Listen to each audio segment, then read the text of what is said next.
this is a bit of a Ford-based show because we were staggered to hear the other day that they're thinking of pulling the plug on the Mondeo.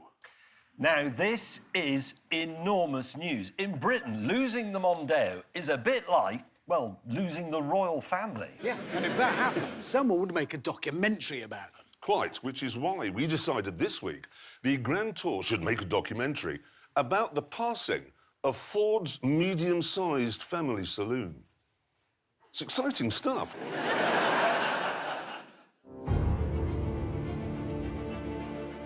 The Mondeo story actually begins way back when the world was black and white.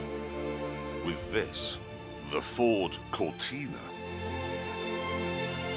This is Genesis, the first chapter in easily the most important book in British motoring history. It came along in 1962, and apart from the CND rear lights, it was nothing special.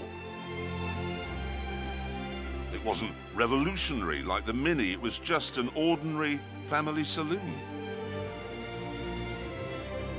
Ford therefore decided that to put it on the map, they'd mount an assault on the world's racetracks, which meant creating a high-performance version, the world's first ever fast Ford.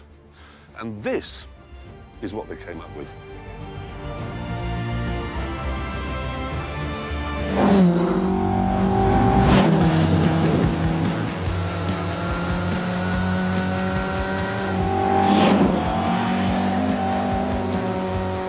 Life doesn't get much better than this.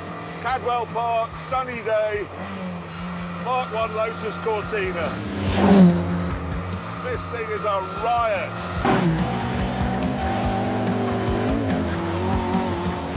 It had a revolutionary twin-cam 1.6-litre engine, which sounds like a murder of mad bees.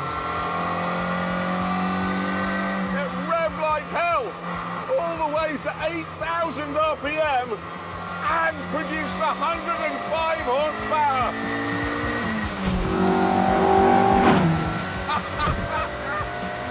Oh, wow! The result was some spectacular performance. The road cars would do 108 miles an hour, and in race trim, that shot up to 145. That was the stuff of spaceships back then. And best of all, if you were really on it, it would lift the front wheel in the corners.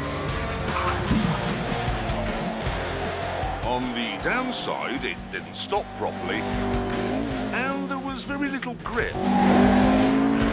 So it was an oversteer mentalist. It was also astonishingly brittle.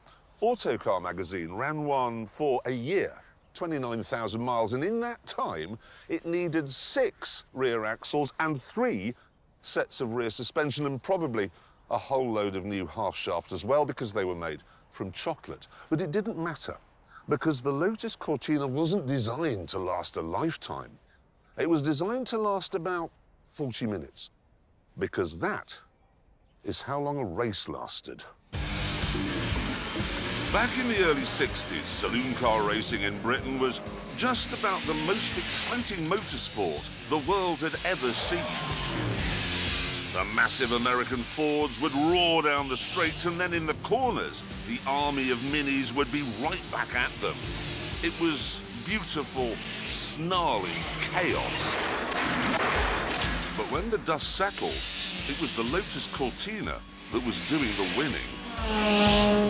It actually won the championship in 1964, and it didn't only shine on the tracks. In 1966, it won the RAC Rally of Britain. They even drove one down the bobsleigh run in the Italian resort, after which the Cortina had been named. Here's what the famed bobsled run looks like from the driver's seat of the world-famous Cortina. At this point in history, rationing had only just given way to the Rolling Stones. Hemlines were going up and all kinds of groovy stuff was going down. and the glamorous Cortina caught the mood of the moment perfectly. It was exciting. The first car ever that made the ordinary family man feel special, like he wasn't just a downtrodden cog. And it was the same story with the Mark II Cortina and the Mark III. The result was spectacular. 1 car in every 3 sold in the UK was a Ford, and 1 in 10 was a Cortina. Everyone I've spoken to while I've been preparing this film has said the same thing. Oh, yeah, my dad used to have one of those. I mean, on the crew here, whose dad had a Cortina?